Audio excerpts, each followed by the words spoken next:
Hi mga kauni, for today's vlog nga guys, tuturuan ko kayo kung paano hindi kayo makaltasan kapag nagka-cash out kayo sa GCash or magsasend kayo ng pera sa GCash para hindi kayo makaltasan ng 30 pesos. Ay, ituturo ko yan dito sa tutorial na gagawin ko. So, panoorin nyo po.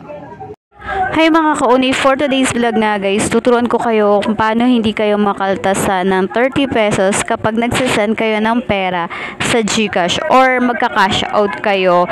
Kasi usually hindi nila alam na na-open nila yung protection dito kay GCash kung saan may 30 pesos na makakaltas sa inyo kapag hindi nyo in-off to. So, bago yan, punta muna tayo sa ating Play Store. Kailangan guys, naka-update nga pala yung GCash nyo para hindi kayo mahirapan mag-open. Usually kasi kapag hindi na-update yan, is mabagal mag-loading si GCash. So, dyan lang sa Play Store, hanapin nyo lang yung GCash nyo at i-update lang natin. Kung naka-update naman yan, is i-open na lang natin yan ng direct. Kagaya nitong sa akin. I-open nyo lang at madadirect na kayo sa GCash nyo. So, medyo mabagal kasi mabagal yung internet namin at nagsisecurity yung aking GCash. So, ito, pag na-open na natin yung GCash natin, ilagay lang natin yung PIN natin para ma-open natin yung ating GCash. So, huwag nyo kakalimutan yan kasi at huwag nyo rin ibibigay yung OTP ng ating GCash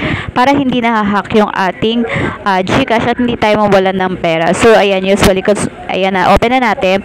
So, ito, for example lang to, hindi ako magpapasa, guys. So, ayan, magsasend tayo ng pera. Ayan, punta kayo sa send, tapos express send. And then, ilagay nyo yung number ng pagsisendan nyo, syempre. Double check nyo, guys, kasi may pangalan naman na lalabas yan. Kunwari, magpapadala ako ng 2K.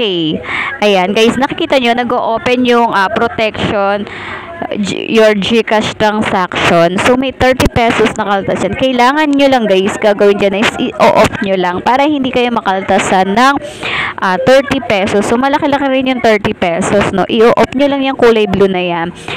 At, hindi na kayo makakaltasan kapag sinend nyo na yan sa pagsisendan nyo. So, next nyo lang yan kung gusto nyo nang isend. So, for example lang naman to, hindi pa naman ako magsisend ng pera. So, yun, papakita ko lang sa inyo. Ganyan ang pag-off nyo lang. I-click nyo lang yung off dyan. Ayan. Pag ganyan, naka-kulay blue, naka-on yan. Kapag i-click mo yan ulit, is mag-off na yan para hindi kayo makaltasan ng 30 pesos. At pag ni-next mo yan, guys, may pangalan naman ng sender, no? So, double check nyo rin yung pangalan ng pagsisendan nyo. So, ganun lang para hindi ka makaltasan dito kay GCash, no? So, kung ako sa inyo, guys, ay lagi nyo yan tatandaan para hindi na kayo makaltasan. Yun lang, guys. Thank you for watching.